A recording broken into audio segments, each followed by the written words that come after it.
கர்த்தருடைய ஆசீர்வாதம். நல்ல வார்த்தையோடு கவனிச்சு கொள்ளுங்க. இப்ப நம்ம எல்லாரும் வசனத்தை கவனமாக படிக்கும் போது ஒரு ஆள் படிக்கிறது மற்றவங்க பைபிள் எடுத்து பாருங்க. வேடிக்கை பார்க்காதீங்க. அந்த வசனம் சொல்றது உண்மைதானா அப்படின்னு கொஞ்சம் பாருங்க. எல்லாரும் எடுத்துக் கொள்ளுவோம். என்னாகம புத்தகம் 23வது அதிகாரம் 20வது வசனத்தை வாசிக்க நம்ம எல்லாரும் கவனமாக கேட்போம். ஆசீர்வதிக்க கட்டளை பெற்றேன். அவர் ஆசீர்வதிக்கிறார். அதை நான் திருப்ப கூடாது. என்ன கூடாது? இப்ப ஆசீர்வதிக்க உங்களையும் என்னையும் கர்த்தர் சித்தம் வச்சிருக்கிறார். இது யாராவது திருப்ப முடியுமா?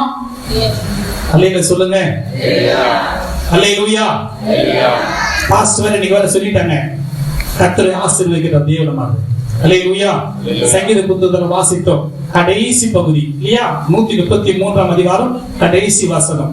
அந்த வாக்கு சொல்லப்பட்டிருக்கு, அங்கே கர்த்தர் ஆசீர்வாதத்தையும் ஜீவனையும் வைத்திருக்கிறார். இங்கேயும் கர்த்தர் உங்களுக்கு ஆசீர்வாதத்தையும் தேவன் கட்டளையிடுகிறார். அல்லேலூயா. இது கட்டளையை நானும் பெற்றிருக்கிறேன். அது சொன்னவர் அன்றைக்கு ஒரு தீர்க்கதரிசி பிழையாம். அவர் கர்த்தருடைய ஆசீர்வதிக்க கட்டளை பெற்றார். இஸ்ரவேல் ஜனங்களை ஆசீர்வதிக்க கர்த்தருக்கு பிரியம். அதனால கர்த்தர் ஆசீர்வதிக்க வல்லவராக இருக்கிறார். ஒரு சிலர் நினைக்கலாம், இந்த ஆசீர்வாதம் உலக ரீதியாக பார்க்கும் பொழுது பொருளாதாரத்துல, பணத்துல அல்லது ஆஸ்திகள் அவைகள் நினைக்கலாம். அது ஒரு பகுதி. அது மாத்திரம் ஆசீர்வாதம் கிடையாது. நல்லா புரிஞ்சு கொள்ளுங்க. ஆசீர்வாதம் எது என்றால் உங்களுக்குள்ள ஒரு அமைதல், சமாதானம், மகிழ்ச்சி, இந்த சந்தோஷம், ஒரு நிறைவு இருக்கிற இதுவே ஆசீர்வதிக்கிற தேவனுடைய அடையாளமா இருக்கிறது. அல்லேலூயா. கடனே இல்லாத இருப்பது ஆசீர்வாதம். எத்தனை ஒத்துக்கிறீங்க? அல்லேலூயா. ஆசீர்வதிக்கிற தேவன் அவர் பல விதத்துல ஆசீர்வதிப்பார். நான் இந்த வார்த்தையை சொல்லப்பட்டிருக்க, அந்த வார்த்தையை மீண்டுமாக எல்லாரும் படிக்கும் போது கவனமாக கேளுங்க. நான் ஏன் அதை வலியுறுத்துறேன்னா, ஒருவரும் திருப்பவே கூடாது, திருப்பவும் முடியாது. தேவன் ஆசீர்வதிக்க துவங்கி விட்டார், அவர் கொடுக்க ஆரம்பித்தார், அது ஒருவரும் தடை பண்ணவே முடியாது. அந்த வார்த்தையை மீண்டுமாக படிங்க சகோதரி. அவர் ஆசீர்வதிக்கிறார், அதை நாம் திருப்ப கூடாது. அல்லேலூயா. நல்லா நீங்க கவனமாக அந்த வார்த்தையை படிச்சுட்ட வார்த்தையை கவனமாக அடுத்த வசனத்தை படிக்கும் போது கவனமாக கேளுங்க. நான் நல்ல நிறைய நேரத்துல இன்றைக்கு அநேக வாழ்க்கையில இல்லை சொல்லுங்க. நான் சொன்ன வார்த்தை சொல்லுங்க. இல்லை. என்ன இல்லை? நான் பிரிந்து வரேன். தேவன் ஆசீர்வதிக்க கட்டளையை நான் பெற்றுவிட்டேன். அன்றைக்கு தீர்க்கதரிசி பெற்றுவிட்டார். அவர் ஆசீர்வதிக்க கர்த்தர் வல்லவராய் இருக்கிறார். அதை நானோ அல்லது உங்களுக்கு அவருடைய ஆசீர்வாதத்தை நானோ, எனக்கு ஒரு ஆசீர்வாதத்தை நீங்களோ ஒருவராலும் திருப்ப முடியாது. அல்லேலூயா. இது உறுதியா நீங்க தெரிஞ்சு கொள்ளுங்க. அன்றைக்கு இஸ்ரவேல் ஜனங்கள் வேதத்தை படிச்சவங்க தெரியும்.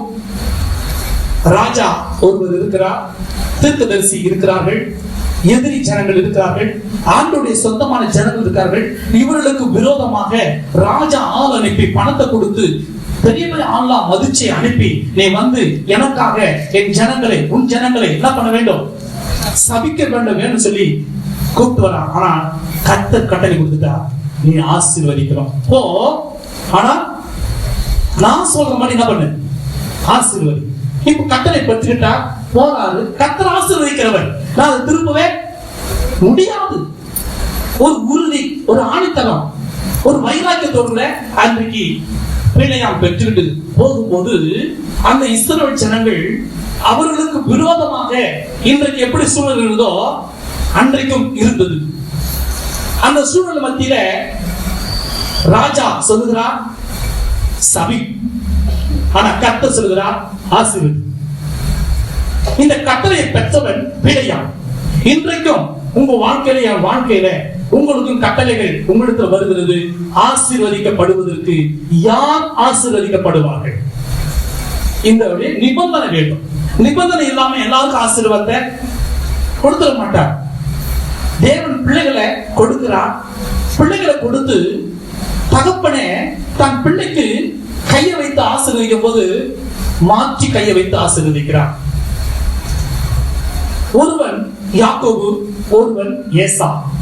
வேதம் சொல்லப்பட்டிருக்கு, ஏசாவையோ வெறுத்தேன், யாக்கோபியோ சிநேகித்தேன். சிநேகித்தவனை கர்த்தர் பன்மடங்காய் ஆசீர்வதிக்கிறார். யோசேப்பு பாருங்க, தன் சகோதரர்கள் எல்லாரும் வருகிறார்கள், ஒரு தகப்பன் பிள்ளைதான். ஆனால் ஒருவனுக்கு மாத்திரம் எல்லாரும் பார்க்கத்தக்க அவனுடைய பந்தியிலே ஆகாரமானது அதிகமாக எத்தனை மடங்கு இருக்குது? இவ்வளவு மடங்கு கூடி இருக்குது. எல்லாருக்கும் ஒரு மடங்கு தான், அவனுக்கு மட்டும் ஆசீர்வதிக்க விருப்பம் இல்ல. மனிதனை இப்படி ஆசீர்வதிக்க வேண்டுமானால் கர்த்தர் நம்மையும் ஆசீர்வதிக்க விரும்புகிறார். 24:1 சொல்லப்பட்டிருக்கு. என்னாகமத்துல கர்த்தர் இஸ்ரவேலை ஆசீர்வதிக்க கர்த்தருக்கு பிரியம். ஆனா கர்த்தருக்கு பிரியமா இருக்கிறவர்களை யாரை கர்த்தர் ஆசீர்வதிப்பார்? இதுதான் கேள்வி. இத சொல்லுங்க. இல்லை. என்ன இல்ல? நான் அடுத்து சொல்ல போறேன், கவனிச்சு கொள்ளுங்க. கர்த்தருக்கு பயப்படுற பயம் இல்லை.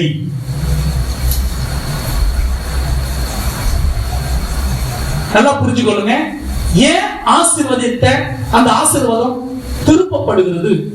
தெய்வ பயம் இல்லை, உண்மை இல்லை, மற்றவர்களுக்காக பாரப்பட்டு ஜெபிக்கிற ஜெபாவி இல்லை, அநேகர் சீஷர் ஆகும் என்று விருப்பம் இல்லை. நான் இல்லை இல்லைன்னு சொன்ன கவனிங்க. இவைகள் இல்லாத பட்சத்துல ஆசீர்வாதங்கள் திரும்பும். இருக்கிற பட்சத்துல உங்கள் மேல் ஆசீர்வாதத்தை கர்த்தர் புடிந்தருளுவா. அல்லேலூயா. இப்ப என்னோட சேர்ந்து வேத வசனத்துக்கு நேராக நாம் என்ன பண்ணுவோம்? சங்கீதங்களின் புத்தகம் 115வது அதிகாரம் 12வது வசனம் 13வது வசனத்தை வாசிக்க நாம் எல்லாரும் கேட்போம். 115, 12, 13. கர்த்தர் நம்மை நினைத்திருக்கிறார், அவர் ஆசீர்வதிப்பார். இஸ்ரவேல் குடும்பத்தாரை ஆசீர்வதிப்பார், ஆரோன் குடும்பத்தாரை ஆசீர்வதிப்பார். கர்த்தருக்கு பயப்படுகிற பெரியோரையும் சிறியோரையும் கர்த்தர் ஆசீர்வதிப்பார். அல்லேலூயா. அவர் நம்மை நினைத்திருக்கிறார். எதுக்கு நினைத்திருக்கிறார்? நீங்களும் நாம் ஆசீர்வதிக்கப்பட கர்த்தர் நம்மை நினைத்திருக்கிறார். அல்லேலூயா. அவர் நினைவெல்லாம் கர்த்தர் அறிந்திருக்கிற தெய்வம். அவருக்கு முன்பாக அவர் சமூகத்துல நமக்குள்ள கர்த்தருக்கு பயப்படுற பயம் இருக்குமானால் நிச்சயமாய் கர்த்தர் நம்மை நினைத்தவர் ஆசீர்வதிக்கவர். அல்லேலூயா. தெய்வ பயம் இல்லை. இன்றைக்கு தேவன் எங்க இருக்கிறார்? தேவன் எப்படி இருக்கிறார்? தேவனை கண்டவன் ஒருவனும் இல்லையே. வேதம் சொல்லப்பட்டிருக்கு. ஆகினால் உலகத்தார் சொல்லுவது போல இன்றைக்கு தேவ ஜனங்கள் தேவனை மகிமைப்படுத்தவில்லை. ரோமர் புத்தகம் 1ஆம் அதிகாரம் இப்படி சொல்லப்பட்டிருக்கு. ரோமர் 1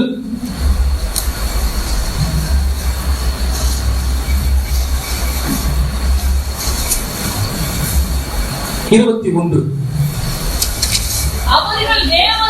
அவர்கள் தேவனை அறிந்தும் தேவன் என்று மகிமைப்படுத்தாமலும் ஸ்தோத்திரியாமலும் இருந்து தங்கள் சிந்தனைகளினாலே வீணர் ஆனார்கள். உணர்வில்லாத அவருடைய இருதயம் இருள் அடைந்தது. வரும் பொழுதே கர்த்தருக்கு ஸ்தோத்திரம் சொல்லணும். அதே சமயத்துல தேவ சமூகத்துல வந்த உடனே நல்ல ஸ்தோத்திரத்தை புதிய வாயில வரணும். இது வருகிற பிள்ளைகள் உள்ளத்துக்குள்ள தெய்வ பயம் இருக்குன்ற அர்த்தம். வாயை மூடிக்கிட்டு கொழுக்கிட்ட வச்சா மாதிரி அப்படியே உம்மனாங்கல்லி மாதிரி இருந்துங்க இருந்தா என்ன இல்ல? நான் சொல்ல வேதம் சொல்லுது. எல்லாரும் ஸ்தோத்திரம் பண்ணலாம். வாய் திறந்து சத்தமா சொல்லுங்க பார்க்கலாம். தெய்வ பயம் இருந்தா உங்களுக்கு வாயிலிருந்து சத்தம் வரும்.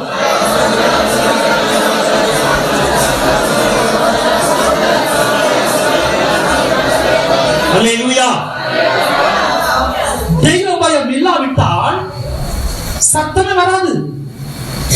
மரித்தவர்களும் மௌனத்தில் ஆழ்ந்தவர்களும் கர்த்தரை சத்தம் வராது. ஆனால் நானோ இது முதல் கொண்டு கர்த்தருக்கு பயப்படுற இது முதல் கொண்டு நான் ஸ்தோத்தரிப்பேன். ஆண்டவர் நினைத்திருக்கிறார். நிச்சயமாய் அவர்களை கர்த்தர் ஆசீர்வதிப்பார். அல்லேலூயா.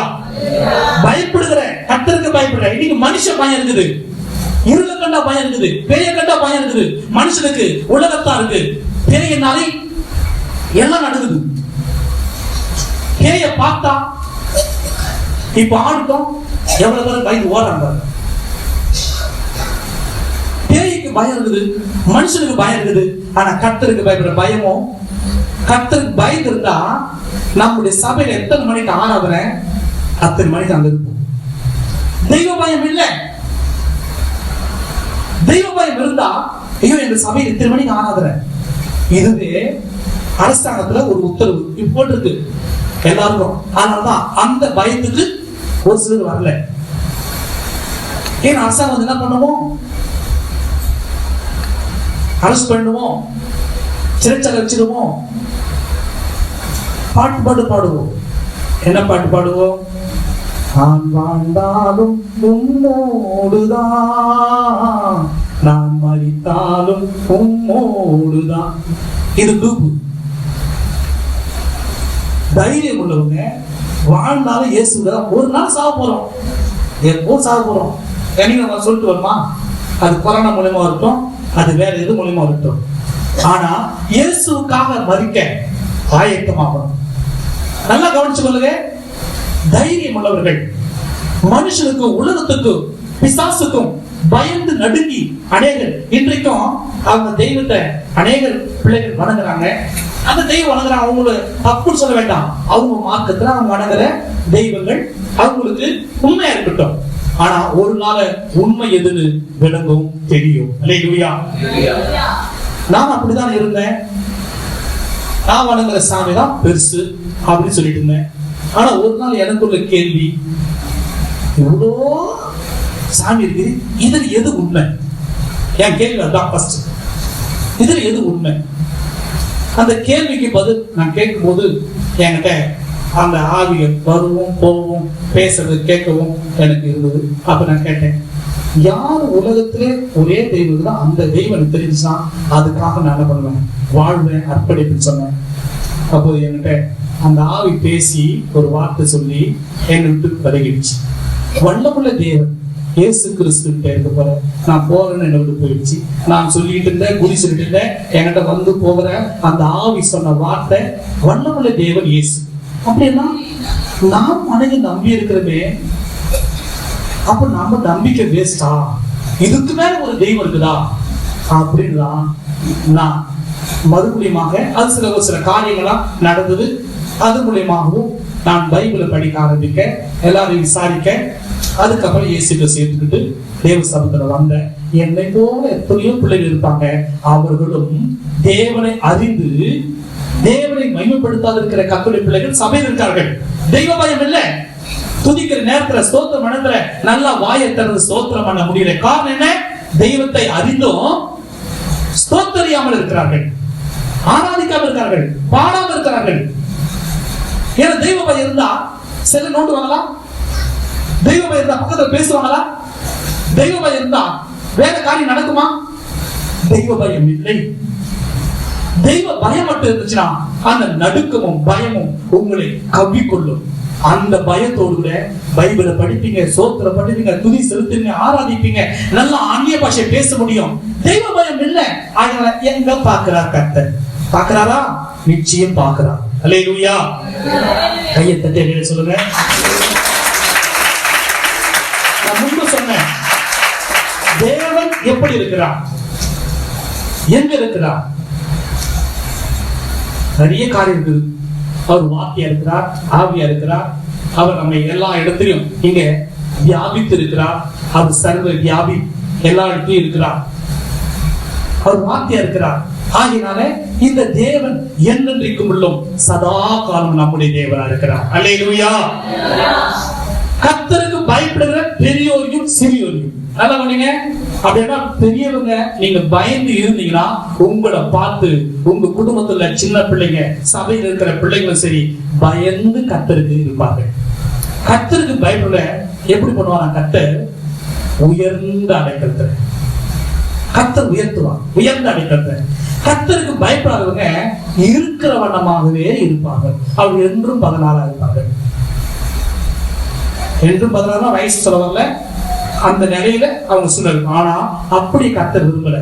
அவர்கள் வர வர விருத்தி அடைந்தார்கள். ஈசாக்கு விதை விதைத்தான், அவன் வர வர என்ன ஆனா விருத்தி அடைந்து மகா பெரியவனானா. கர்த்தர் தாவீதோடு கூட இருந்தார். அவன் வர வர அவன் பலத்து அவன் பெரியவனானான்.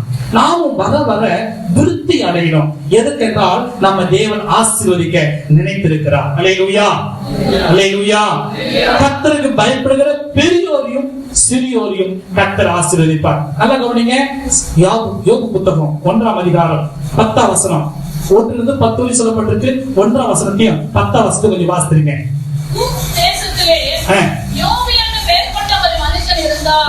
அந்த மனுஷன் உத்தமனும் சன்மார்க்கனும் தேவனுக்கு பயந்து பொல்லாப்புக்கு விலகுகிறவனுமாய் இருந்தார். 10ஆம் வசனம். நீர் அவனையும் அவன் வீட்டையும் அவனுக்கு உண்டான எல்லாவற்றையும் சுற்றி வேலையடைக்கவில்லையோ? அவன் கைகளின் கிரியை ஆசீர்வதித்து அவனுடைய சம்பத்து தேசத்தில் பெருகிற்று. நல்லா கவனிங்க. இங்கு யோபு குறித்து நல்லா உங்களுக்கு எல்லாரும் தெரியும். யோபு புத்தகத்தை படிச்சிருக்கீங்க. சரித்திர ரீதி பிரகாரம் யோபு புத்தகம் தான் முதல்ல வைக்க வேண்டிய புத்தகம். அந்த புத்தகம் சரித்திரத்து பிரகாரம் எல்லாமே கரெக்டா அந்த யோபுடைய சரித்திரம் சரியா ஆராய்ச்சியாளர்கள் கண்டுபிடிச்சு அதை எல்லா காரியத்தையும் சரியா வச்சுட்டாங்க. அந்த யோபுடைய புத்தகத்துல அது நடு மையத்துல வைக்கப்பட்டிருக்குது.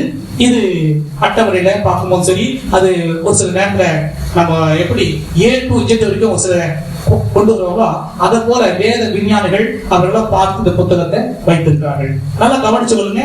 யோபு சரித்திரம் உங்களுக்கு எல்லாரும் நல்லா தெரியும். யோபுடைய நிலைகள், அவனுடைய வாழ்க்கையில் நடந்த சம்பவங்கள், அவனுக்கு ஏற்பட்ட உபத்திரம், வியாதி, பிரச்சனை, போராட்டம், இதெல்லாம் தெரியும். ஆனா அந்த வார்த்தை சொல்லப்பட்டிருக்கு, 10ஆம் வசனத்துல சொல்லப்பட்டிருக்கு, நீர் அவனையும். இது யார் சொல்றது? நல்லா கவனிங்க. 3-4 காரியம் பார்க்கணும். 1ஆம் வசனம் சொல்லப்பட்டிருக்கு, இது அந்த புத்தகத்தை எழுதின ஆக்கியோன் சொல்லுகிறார். 1ஆம் வசனம், அவன் கர்த்தருக்கு பயந்தவன். 1ஆம் வசனம் படிங்க.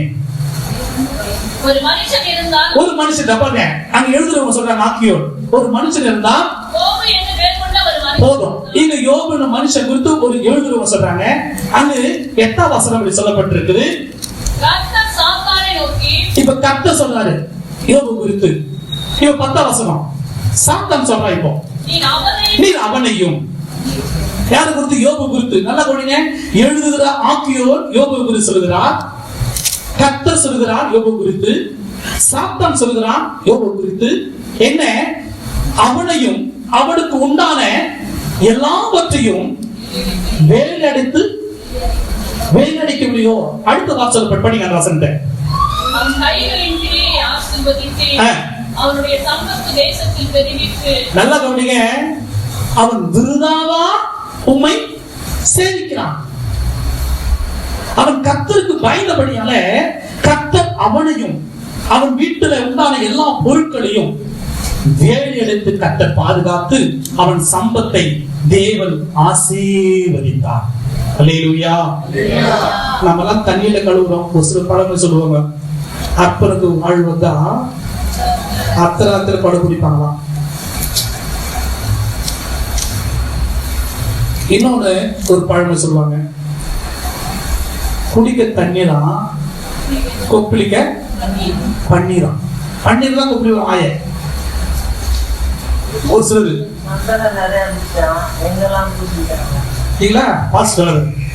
அப்படி கிடையாது. இப்போ ஊர்லாம் கல்யாணம் அப்படி பூசிட்டாங்க. இங்க இந்த வார்த்தை. ஆனா இங்க கவனிங்க, யோபுடைய வாழ்க்கையில ஆண்டவர் ஆசீர்வதித்து ஆரம்பிச்சிட்டார். எப்படி? நாம எல்லாம் தண்ணியில தான் கழுவுறோம், கொப்பளிக்கலாம் பன்னீர்ல. ஆனா யோபு எதுல கழுவினாரு? நெய்யில கழுவினாரு. எதுல கழுவினாரு? ஒரு சில ஹோட்டல்ல போனாதான் நம்ம என்ன பண்ணாங்க, நிறைய ஹோட்டல்ல சாம்பார் போடுறதுக்கு முன்னாடி இட்லி பொடி வச்சிருக்காங்க. அந்த பொடி தூளை போட்டு நெய்யை ஊத்தி பர்சஸ் பண்ணி சாப்பிட வைப்பாங்க. அப்ப ஆரம்பத்துல சரவண பவன்ல, சவுகார்பேட்ல, ஆரிய பவன் இப்ப இருக்க தெரியல. நெக்ஸ்ட் போனா அபசாரிய பவன். அதுல போனாலே ஃபர்ஸ்ட் பவுடர் போட்டு நெய்யை ஊத்த கொடுப்பாங்க சாப்பிடுறதுக்கு. நம்ம சாப்பிட யூஸ் பண்ற நெய்யை. ஆனா யோபு எதுக்கு யூஸ் பண்ணாரு? அப்படின்னு என்ன அர்த்தம் தெரியுங்களா? ஆடு மாடு பெருக்கும், எப்ப பாரு பாலை கறந்து எடுத்து அதை பாலை தயிராக்கி, தயிரை வெண்ணெயாக்கி, வெண்ணெய மோதில் எடுத்துட்டு அது நிறைய என்ன பண்ண, அங்க நிறைய சிந்தி கிடக்கும், செக்கு ஆடும், நிறைய போகிற வர வீடு வெள்ள வாசலாம். இது சரித்திரம் சொல்லப்பட்டிருக்கு. அவன் வீடு போகிற வரலாம் யாரும் தண்ணீரே கிடையாது, நெய் என்னதான் நெய் தான். அவ்வளோ விதமான சம்பத்தை கர்த்தர் ஆசீர்வதித்தார். காரணம் என்ன? அவன் கர்த்தருக்கு பயந்தவன், உத்தமன், சன்மார்க்கன். இப்படிலாம் சொல்லப்பட்டிருக்கு யோபு. நாம் தேவ பயம் இருக்குமானால், எங்க இருந்தாலும் கர்த்தருக்கு பயப்படுற பயம் இருக்குமானால், ஒருவேளை நாம கையிட்டு செய்யற வேலைகளை அதுல கூட ஒரு பயம் வேணும். நீங்க நீதிமொழி புத்தகம் 11ஆம் அதிகாரம் 1ஆம் வசனம் படிங்க. நீதிமொழிகள் 11:1. கள்ளத்தராசு கர்த்தருக்கு அருவருப்பானது. கவனிங்க, கள்ளத்தராசு கர்த்தருக்கு அருவருப்பானது, சுமுத்திரையான நிறைகல்லோ அவருக்கு பிரியும். இப்ப என்னதுங்க? கர்த்தருக்கு பயப்படுற பயம் இருந்தா கள்ளத்தராசு இருக்குமா? கவனிச்சு பார்த்துங்க. சுமுத்திரை அது என்னன்னா, அரசாங்கத்துல போட்டு கொடுத்த முத்திரை கல். ஒரு கிலோ கல் இருக்கும், அதுக்கு பின்பக்கம் பாருங்க ஈயத்தை ஊத்தி ஒரு கவர்மெண்ட் ஒரு முத்திரை போட்டிருப்பாங்க. இதுதான் அரசாங்க முத்திரை. அந்த கல்லு தான் யூஸ் பண்ணணும். ஒரு சிலரு அந்த கல்லு தேஞ்சிடும், அடுத்து அது கீழே கொஞ்சம் புளிய வைப்பாங்க, எடை போட்டு போதலாம். அப்பெல்லாம் தூக்கு இப்படி வச்சிருப்பாங்க, ஒரு பக்கம் கட்டை இருக்கும், அந்த நூலுக்கு தள்ளுவாங்க, தூக்குறதுல மட்டும் பிடிச்சி அதை கிராஸ் பண்ணுவாங்க. அதை சாட்சி அவன் அழுக்கும் போது லைட்டா அட்டிக்கு இப்படி பண்ணுவான். இப்போ பாருங்க ரேஷன் கடை அப்படி போடுவாங்க, அப்படி சக்கு அப்படி போட்டு போட்டுருப்போம். இப்ப நல்லா கவனிங்க, கள்ளத்தராசு. இப்ப கர்த்தருக்கு பயம் இருக்குமானா கள்ளத்தனம் பண்ணுவோமா? கள்ளத்தனம் நடக்குமா? ஏன்? கர்த்தருக்கு பயப்படுற பயம் இல்லை. தேவாலயம் மட்டும்தான் கர்த்தர் இருக்கிறார். வீட்டுல கர்த்தர் இல்லையா? கடையில கர்த்தர் இல்லையா? நாம் செய்யற அலுவலகத்துல ஆபீஸ்ல கர்த்தர் இல்லையா? கர்த்தர் இருக்கிறார். ஒரு முறை காணுமே சகை போயிட்டார், இருக்காரா? அங்க இருந்து நான் கேட்டேன், எங்க இருந்து வந்துருப்பாங்க? இப்ப இது எவ்வளவு காசு? அதை கொடுத்துடலாம். இப்படி கொண்டு வரக்கூடாதுப்பா, தப்புப்பா. வேலை செய்யறது எப்படி இருக்கணும்? கர்த்தருக்கு பயப்படுற பயம் இருந்தா நிச்சயமாய் கர்த்தர் நம்மை ஆசீர்வதிப்பார். இது கள்ளத்தனம் பண்ணா கர்த்தர் ஆசீர்வதிப்பாரா? கவனிங்க, பாஸ்ட் பை ஒண்ணு பேக்கு. இந்த பையில எங்க குடும்பத்துல உள்ளவங்க பாஸ்ட் ஒண்ணு சொல்லுங்க, பாஸ்ட் ஏடிஎம் பேக் வந்து, பாஸ்ட் பேக் எப்படி ஏடிஎம் பேங்க் இருக்கும். இந்த பேக்கை புடிச்சு பாருங்க, ஊர்ல போனா பாஸ்ட் எப்பயுமே பங்குல தான் அங்குல தான் இருக்கும், இப்படியே வச்சிருப்பாரு. ஏன்னு எப்ப எவன் எடுப்பான் எவன் எடுக்குமான்னு தெரியாது. போறதெல்லாம் போகும், போறதெல்லாம் போயிடும். ஊர்ல எங்க வீட்டுல ஒரு நாள் கூட அந்த பை போட்ட எடுத்து என் பையில பைசா இருக்கிற பை அப்படியேதான் இருக்கும், இத்தனை பையில அப்படிதான் இருக்கும். ஒரு நாள் கூட ஒரு ரூபா கூட எனக்கு தெரியாம இந்திரா நடந்தது. அப்படி கேட்டாலே எனக்கு வந்துடும் கோபம். பார்த்தீங்கன்னாலே எனக்கு பிடிக்காது. ஏன்னா நம்ம கள்ளத்தனம் பண்ணா அந்த என்ன பண்ணா அஜி சொல்றான், அதெல்லாம் ஒண்ணு இதெல்லாம் எப்படி பழகு என்ன ஆகுமா?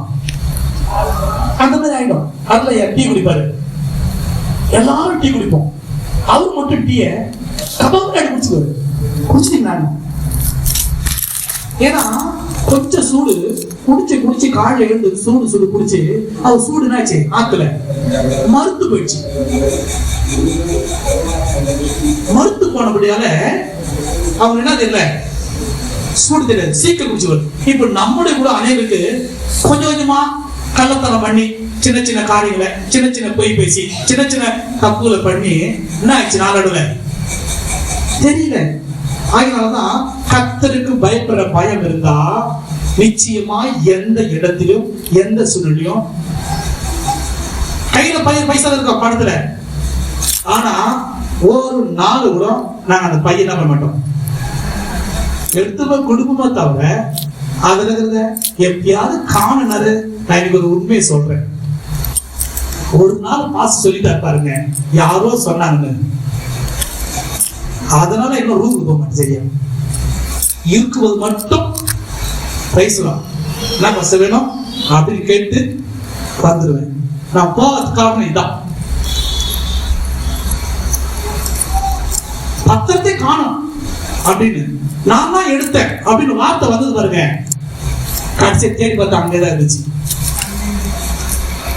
நல்லா கவனிங்க, ஒரு பொருள் கூட கள்ளத்தனம் போகக்கூடாது நம்ம வீட்டுல இருந்து. யோபையும் அவன் வீட்டை என்ன பண்ணார், மேலெடுத்து பாதுகாத்துக் கொண்டான். அப்படின்னா நிச்சயமாய் கர்த்தருக்கு பயப்படுற பயம் இருக்குமானால் கள்ளத்தனம் அங்க வராது. அல்லேலூயா. சரி, அடுத்து வேசவாசம் போவோம். நாம எல்லாரும் நீதிமொழி புத்தகம் நமக்கு எல்லாம் தெரியும், 28:20. உண்மையுள்ள மனுஷன் மத்திய புத்தகம் 25:21 படிச்சிருக்கேன். 25:21.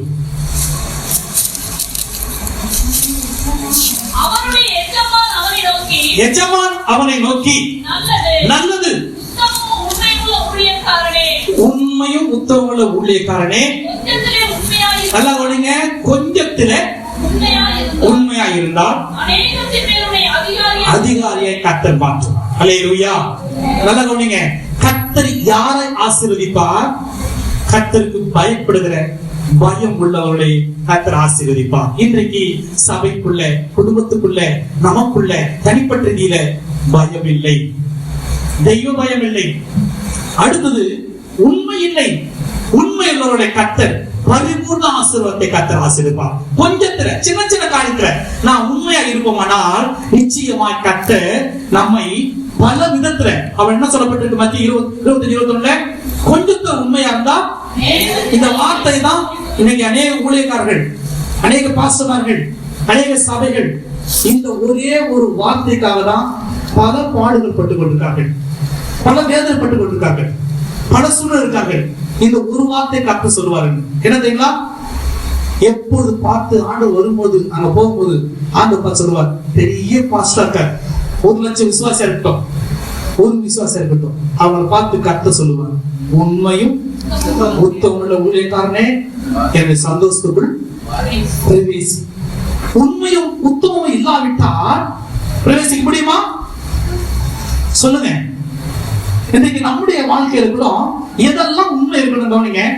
ஒவ்வொரு பிள்ளைகளுடைய சபையில நான் உண்மையா இருக்கணும், சின்ன காரியம். அடுத்து நம்முடைய காணிக்கையில உண்மையா இருக்கணும், நம்முடைய கடமையில உண்மையா இருக்கணும், நம்முடைய தாளந்துகளில உண்மையா இருக்கணும். நிறைய பேருக்கு நிறைய தாளந்தை கர்த்தர் கொடுத்திருப்பார், அவங்களுக்கு கடமை இருக்கும், அவங்களுக்கு பொறுப்பு இருக்கும். உங்களுடைய காணிக்க உங்க கையில் பிரயாசத்துல நீங்க உண்மையா இருந்தீங்கன்னா நிச்சயமாய் கர்த்தர் உங்களை, என்னை, நம்மை கர்த்தர் ஆசீர்வதிப்பார். அல்லேலூயா. நிறைய நேரத்துல அநேக இடத்துல உண்மை இல்லை. இஸ்ரவேல்ல அவர் பாவம் இல்லை, அக்கிரமம் காணவில்லை, ஆனா நம்மிடத்துல உண்மை இல்லை. உண்மை இல்லாத பட்சத்துல ஆசீர்வாதமானது அன்றைக்கு பிள்ளையாம கொடுத்த கட்டளை பெற்ற அந்த ஆசீர்வாதம் வேற பகுதியில திருப்பப்படுகிறது. எது நிமித்தம்? உண்மை இல்லாத நிமித்தம் உங்களுக்கு வர வேண்டிய ஆசீர்வாதம் திருப்பப்படுகிறது. கர்த்தருக்கு பயம் இல்லாத பட்சத்துல உங்கள் ஆசீர்வாதம் திருப்பப்படுகிறது. கர்த்தருக்கு பயப்படுற பயம் இருக்குமானா உங்களுக்கு வர வேண்டிய ஆசீர்வாதத்தை ஒருவனும் தடை பண்ண முடியாது. அல்லேலூயா. அல்லேலூயா. கவனிங்க, நம்முடைய சபையில நிறைய காரியங்களை நிறைய ரீதியில சொல்லணும்னாக்கா பாஸ்டே நம்மள ஏதோ என்ன பண்றாரு, சைட்ல குத்துற பாட்டு மாதிரி வசனத்தை நேரம் தான் சொல்லுவேன். நான் சைட்லாம் குத்த மாட்டேன். நீங்க யாராவது என்ன பண்ணாதீங்க, நினைச்சுக்காதீங்க. உள்ளதை உள்ளதுக்கும் இல்லதை இல்லதுக்கு சொல்லுதான் நல்லது. அதுக்கு மிஞ்சினது தீமையினால் உண்டாகும். நான் நன்மையினால் உண்டாவதா சொல்லுகிறேன். ஆகினால கர்த்தருக்கு பயப்படுற பயம் வேண்டும், நம்மகிட்ட உண்மை வேண்டும். அல்லேலூயா. அடுத்து கொஞ்சம் வேத வசனத்தை கொஞ்சம் வாசிங்க. யோபு புத்தகம் 42 10 வசனம் 11 12. யோபு தன் சிநேகிதருக்காக வேண்டுதல் செய்தபோது கர்த்தர் அவன் சிறையிருப்பை மாற்றினார்.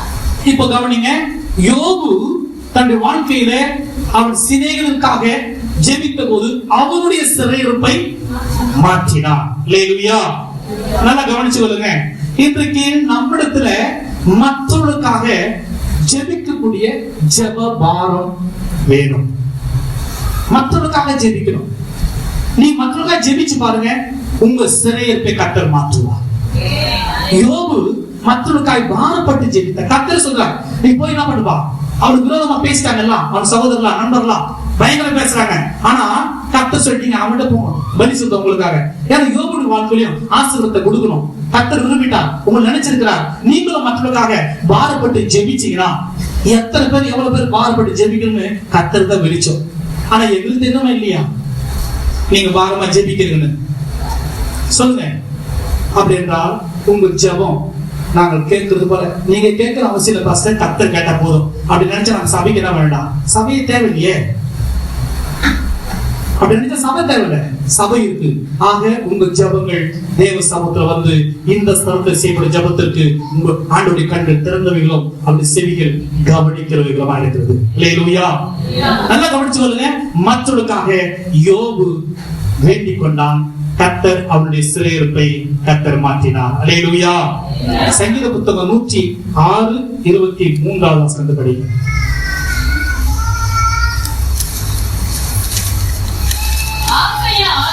அவர்களை நாசம் பண்ணுவேன் என்றார். அப்பொழுது அவரால் தெரிந்து கொள்ளப்பட்ட மோசே அவர்களை அவர் அழிக்காதபடிக்கு அவருடைய உக்கிரத்தை ஆக்கும் பொருட்டு அவருக்கு முன்பாக திறப்பின் வாயிலே நின்றார். இப்ப கவனிங்க, மோசே அன்றைக்கு திறப்பின் வாயிலில் நின்றான். இது பழைய ஏற்பாடு. இன்றைக்கு உங்களுக்காக எனக்காக இயேசு கிறிஸ்து கல்வாரி சிலுவையிலே அந்த திறப்புல நின்றார். இன்றைக்கு நீங்கள் நானும் தேவ சமூகத்துல முழங்கால நிற்கிற கர்த்தருடைய பிள்ளைகளாய் கர்த்தர் உங்களை என்னை மாற்றுவாராக. அல்லேலூயா. மோசே அன்றைக்கு அழிக்காதபடிக்கு, அவர்கள் அழிந்து போகாதபடிக்கு திறப்பிலே நின்று மன்றாடி, ஆண்டவரே என் பேரை கிறுக்கி கொடுங்க, அவங்களை வீட்டுக் கொள்ளுங்க சொல்லி அந்த அளவுக்கு ஜெபித்த ஆண்டவரோட போராடி மேற்கொண்டார். ஜெபத்தை பறித்திருந்தார். இயேசு கிறிஸ்து இன்றைக்கு உங்களுக்காக எனக்காக கல்வாரி சிலுவையிலே எல்லாருக்காக தன்னையே அர்ப்பணித்து அன்றைக்கு இயேசு கிறிஸ்து அவர் திருப்பறிந்தார். அவர் இருந்த அந்த தேவன் இன்றைக்கு நீங்கள் நான் கூட தேவ சமூகத்துல முழங்கால இருந்து உபவாச ஜெபத்துல தேர்ந்தெடுத்து மற்றவர்களுக்காக பாரப்பட்டு ஜெபித்தீங்கன்னா, யோபுக்கு கர்த்தர் முன்னிலை பார்க்கிறோம், ஆண்டவர் பின்னிலையில இரட்டத்தன ஆசீர்வாதம் போல உங்க வாழ்க்கையில மற்றவர்களுக்காக பாரப்பட்டு ஜெபிக்க ஆரம்பிச்சீங்கன்னா, கர்த்தர் இரட்டத்தன ஆசீர்வாதத்தை என் தேவன் தர வல்லவராய் இருக்கிறார். அல்லேலூயா. அல்லேலூயா. அடுத்து யோவான் புத்தகம் 15வது அதிகாரம் 8வது வசனத்தை வாசிங்க. நீங்கள் மிகுந்த கனிகளை கொடுப்பதினால் என் பிதா மகிமைப்படுவார், எனக்கும் சீஷராய் இருப்பீங்க அப்படின்னா இயேசு சொல்லுகிறார். நல்லா கவனிச்சு சொல்லுங்க. இப்போ அவருக்கு சீஷரா இருக்கிறவர்களை கர்த்தர் ஆசீர்வதிக்க தேவன் வல்லவரா இருக்கிறார். யாருக்கு சீஷரா இருக்கணும்? இயேசுவுக்கு சீஷரா. இன்னைக்கு நிறைய நேரத்துல அநேகருக்கு சீஷனா என்ன அர்த்தம் தெரியுங்களா? சீசன் என்றால் அனுப்பப்பட்டவர். போய் அறிவீங்கள், போய் சொல்லுங்கள், இந்த ஜீவ வார்த்தை சகல ஜனங்களுக்கு அறிவீங்கள், என் நாமத்துல போய் என்ன பண்ணுங்க, சுவிசேஷத்தை அறிவீங்கள். அந்த சீஷரா இருக்கிற அனுபவம் அப்படின்றால் சுவிசேஷத்தை யாரெல்லாம் சொல்லாம இருக்கிறீங்களோ அவங்க வாழ்க்கையில ஆசீர்வாதத்தை வேறு பக்கம் திரும்பப்படுகிறது. லூக்கா புத்தகம் 24வது அதிகாரம் 50வது வசனத்தை படிங்க.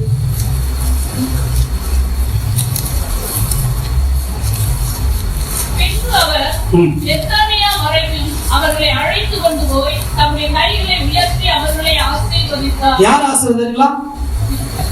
சீசர்களை. இந்த வார்த்தை நல்லா புரிஞ்சுக்கொள்ளுங்க. இயேசு கிறிஸ்து அவர் உயிர்த்தெழுந்து சீசர்களை பார்த்து கட்டளை கொடுத்து, எனக்கு நீங்க சீசரா இருங்க, என் வேலையை செய்யுங்க, என் ஊழியத்தை செய்யுங்க, என் சுவிசேஷத்தை அறிவிங்க அப்படின்னு சொல்லி அவர்களை ஆண்டவர் இயேசு கிறிஸ்து கையை உயர்த்தி சீசர்களை பார்த்து ஆசீர்வதித்தார். இன்றைக்கும் உங்களையும் என்னையும் நம்ம சபையும் மற்ற எல்லா சபையாரையும் ஆண்டவர் இயேசுடைய ஊழியத்தை சீசர்களா இருந்து சுவிசேஷத்தை அறிவிக்கிற உங்களை என்னையும் கர்த்தர் ஆசீர்வதிக்கிறவரா இருக்கிறார். அல்லேலூயா.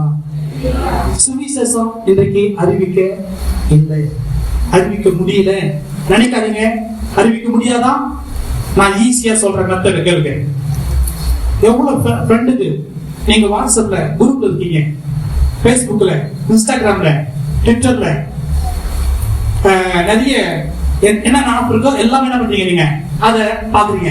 அதான் பாக்கு எவ்வளவு பேர் எவ்வளவு காரியத்தை பாக்குறீங்க. என்றைக்காவது யூடியூப்ல ஒரு சுவிசேஷ அறிவிச்சிருக்கீங்களா? ஒரு பேஸ்புக்ல அறிவிச்சிருக்கீங்களா? என்றைக்காவது? நம்ம குரூப்ல பாட வேண்டாம், உங்க ஃப்ரெண்டுங்களுக்கு, ரட்சிக்கப்படாதவர்களுக்கு இயேசு நல்லவர், இயேசு ரட்சிக்கிறார். ஒரு சிலத்துல ஒரு தம்பதி 2 பேரு பேசிட்டு பாத்தீங்களா? சித்ராசர் ரொம்ப போடுவாங்க. ஒரு சின்ன ஒரு கதை, ஒரு வசனம் சூப்பரா இருக்கு. 2 பேர் பேசுவாங்க பாருங்க. இப்ப நல்லா போனீங்க. இப்ப நீங்க என்ன பண்ணலாம்? உங்க தாளங்க, உங்க திறமைய, உங்க அறிவை, உங்க புத்திய யூஸ் பண்ணி சுவிசேஷ அறிவிப்பதற்கு உங்க தாளங்க காட்டக்கூடாது, பேசக்கூடாது. டிக்டாக் பாடுறான் ஒருத்தன்.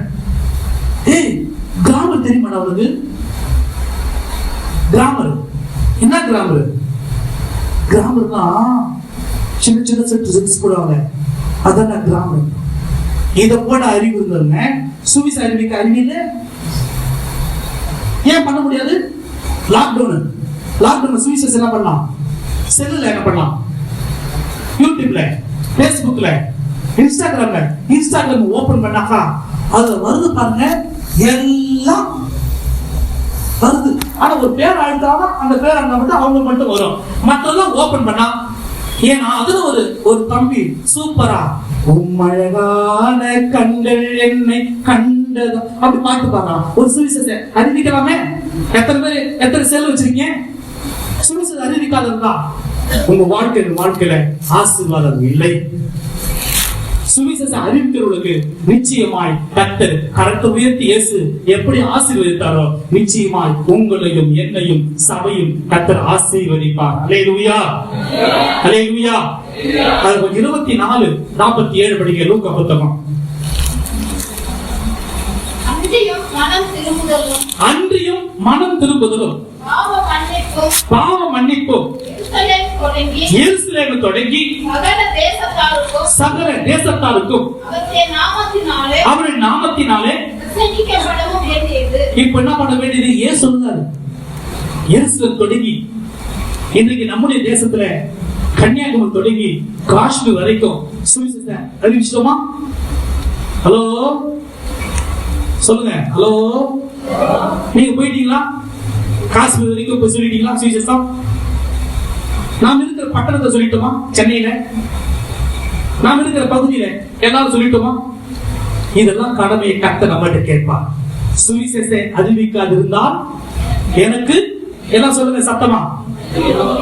உங்க குடும்பத்தை ரட்சிக்கப்பட்டாங்க, உங்க உடன்பரத்தை ரட்சிக்கப்படல, உங்க சார்ந்தவத்தை ரட்சிக்கப்படல, உங்க ஃப்ரெண்ட்ஸ் அவங்க நடந்து போடுமா? அவங்க யார் சுவிசேஷம் அறிவிப்பாங்க? உங்களோட கடமை அல்லவா? என்னோட கடமை அல்லவா? சுவிசேஷத்தை இன்றைக்கு அநேக கர்த்தருடைய பிள்ளைகள் ஆனா இதுக்காக அதிகமா ஜெபிங்க. சீக்கிரத்துல கர்த்தர் வழியை திறக்க வல்லவரா இருக்கிறார். அல்லேலூயா. ஆனால் இன்றைக்கு சுவிசேஷம் அறிவிக்கப்படுகிறது. பல நாட்கள் லாக்டவுன் நாட்ல ஒரு ஊழியர் கடந்து சென்று ஒரு கிராமத்துக்கு போயிட்டு சுவிசேஷம் அறிவிச்சு வந்து போட்டோ போட்டு காமிச்சார். பாஸ்டர் அழிச்சுட்டு வந்த பாஸ்டர் அவங்க எல்லாரும் பார்த்து சூப்பர் வெரி குட் அப்படின்னு சொல்லி எல்லாம் நிறைய அவருக்கு கமெண்ட் கொடுத்துருந்தாங்க. நல்லா கவனிங்க. அப்ப இன்றைக்கு நம்முடைய வாழ்க்கையில அப்படிதான் அறிவிக்கணும் அவசியம் இல்லை. எந்த விதத்திலையும் உங்களுக்கு என்னென்ன தாளந்து திறமை அறிவு இருக்குதோ இதையெல்லாம் என்ன பண்ணுங்க? சுவிசேஷத்தை மற்றவங்க ஃப்ரெண்ட்ஸ் ரட்சிக்கப்படாதவங்க அறிவிங்க. நீங்க போட்டு என்ன பண்ணுங்க? ரட்சிக்கப்பட்டு இப்ப நான் வந்து தவற கூடாது. யாருக்கு அனுப்பணும்? உங்களுக்கே அனுப்பியிருந்தா என்ன பிரயோஜனம்? மற்றவர்களுக்கு, இயேசு அறியாதவர்களுக்கு. அந்த வசனம் சொல்லப்பட்டிருக்கு 47ல.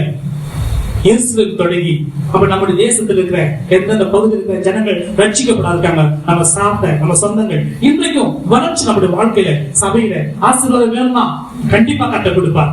யாரை கர்த்தர் ஆசீர்வதிப்பார்? கர்த்தருக்கு பயப்படுவர்களை கர்த்தர் ஆசீர்வதிப்பார். கர்த்தருக்கு உண்மையாளர்களை கர்த்தர் ஆசீர்வதிப்பார். கர்த்தருக்கு சீசராளர்களை கர்த்தர் ஆசீர்வதிப்பார். நிச்சயமாய் ஆண்டவருடைய நாமத்தினாலே மற்றவர்களுக்காக ஜெபிக்கிறவர்களை கர்த்தர் ஆசீர்வதிப்பார். இவைகளை நீங்களும் செய்யுமானால் நிச்சயமாய் என் தேவன் அன்றைக்கு எப்படி சீசர்களை பார்த்து கரத்தை உயர்த்தி அவர்களை ஆசீர்வதித்தாரோ, உங்களையும் என்னையும் கர்த்தர் ஆசீர்வதித்து அன்றைக்கு பீழையமாயிட்டு கர்த்தரை பெற்ற அந்த பீழையாம் போல உங்க வாழ்க்கையிலையும் ஆசீர்வாதத்தை நீங்களும் பெற்றுக் கொள்ள முடியும். கர்த்தர் நம்ம வாழ்க்கையில நிச்சயமாய் ஆசீர்வதிப்பார். ஒருவேளை உலக ரீதியான அந்தஸ்துகள் நமக்கு கிடைக்கலாம், அவைகளும் நமக்கு பெருசு இல்ல. நம்முடைய நோக்கம் ஒன்று தெரிஞ்சுக்கணும், தேவனுடைய சுவிசேஷத்தை அறிவிக்கணும், ஆத்துமக்களை ஆதாயப்படுத்தணும், நாம் பரலோகம் போகணும், மற்றவர்களை நாம் ஆயத்தப்படுத்தணும். நீ ஆயத்தப்படு, உன்னோடு கூட மற்றவர்கள் ஆயத்தப்படுத்து. நீ மற்றவர்களுக்கு காவலாளியா விடுத்திருந்து ஜெபிப்பையானால் நிச்சயமாய் கர்த்தர் நம்மை ஆசீர்வதித்து ஆதியாகம புத்தகம் 12ஆம் அதிகாரம் அங்க 2ஆம் வசனம் சொல்லப்பட்டிருக்கு, நீ ஆசீர்வாதமா இருப்பாய். மேல படி மாசத்தை மேல இந்த மகன் உங்க இருந்து பாரு, படிக்க மேல மேல பாருமா.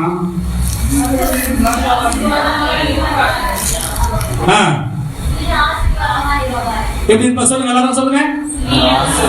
கர்த்தருக்கு பயப்படுகிற, சொல்லுங்க, கர்த்தருக்கு பயப்படுகிற என்னை கர்த்தர் ஆசீர்வதிப்பார். கர்த்தருக்கு உண்மையா இருக்கிற என்னை ஆசீர்வதிப்பார். கர்த்தருக்காக மற்றவர்களுக்காக ஜெபிக்கிற என்னை கர்த்தர் ஆசீர்வதிப்பார். நான் சுவிசேஷம் அறிவிக்கிற என்னை கர்த்தர் ஆசீர்வதிப்பார்.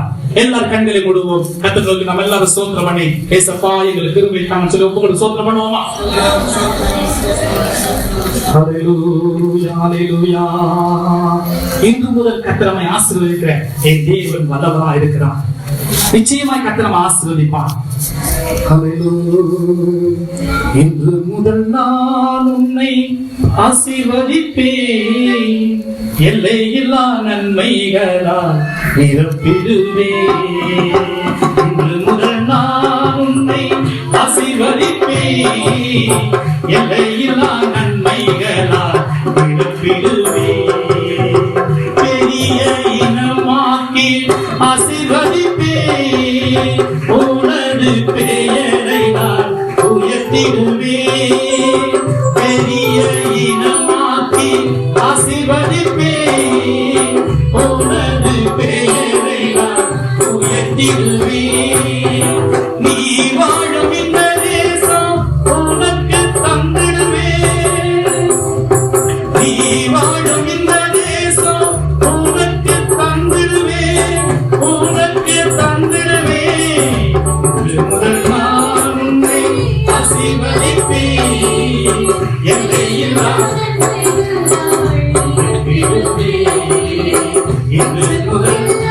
எல்லாரும் சொல்லுங்க.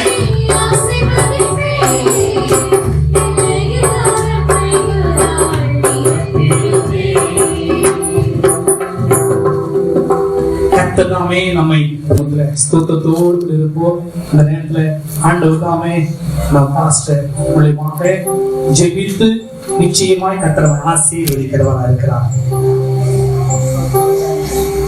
கண்களை மூடுவோம். பரிசுத்தர் நம்மை ஆசீர்வதிக்கும்படியாக தயாரா இருக்கிறார். சீயோனில் இருந்து கர்த்தர் உன்னை ஆசீர்வதிப்பார்.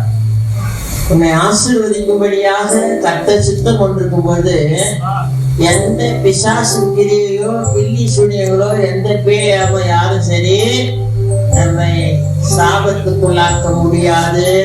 அந்த ஆசீர்வாதத்தை திருடவும் முடியாது. நம்மை ஆசீர்வதிக்கும்படியாய் கருத்தை நீட்டி இருக்கிற கர்த்தருக்கு நன்றி சொல்லி சோதனம் பண்ணுவோமா? நல்ல பிதாவே, இயேசு என்கிற இனிமையான நாமத்தில் நாங்கள் ஜெபிக்கிறோம். ஆண்டவரே, இன்னைக்கும் தேவனுடைய பிள்ளைகள் ஆசீர்வாதமா இருப்பதற்கு என்ன செய்ய வேணும், எப்படி ஓட வேணும், என்னென்ன பண்ண வேணும் என்பதை நீ சொல்லிக் கொடுக்கிறதுக்காக நன்றி. சுவிசேஷம் சொல்லவும் ஆத்மாக்களை கொண்டு வரவும் ஆண்டவரே நீ சொல்லிக் கொடுத்ததான அந்த பேராசீர்வாதத்துக்கு காரணமாய் இருக்கிறவர்களை செய்து முடிக்கவும் பலந்தாரும் சுகந்தாரும் வெளிப்பாடுகளை தான் இயேசுவின் நாமத்தை ஜெபிக்கிறேன் ஜீவனுள்ள பிதாவே. எல்லாரும் சேர்ந்து சொல்லுவோமா? என் ஆத்துமாவே என் முழு உள்ளமே என் ஆத்துமாவே கர்த்தரை ஸ்தோத்திரி. நம்முடைய கர்த்தராகிய இயேசுவின் கிருபையும் பிதாவுடைய அன்பும் பரிசுத்த ஆவியானவருடைய அன்பின் ஐக்கியமும் சமாதானமும் சந்தோஷமும் நித்திய ஆனந்தமும் நம்மோடும் சகல பரிசுத்தவான்களோடும் இயேசு கிறிஸ்துவின் இருப்பதாக. ஆமென். கர்த்தர் ஆசீர்வதிப்பார்.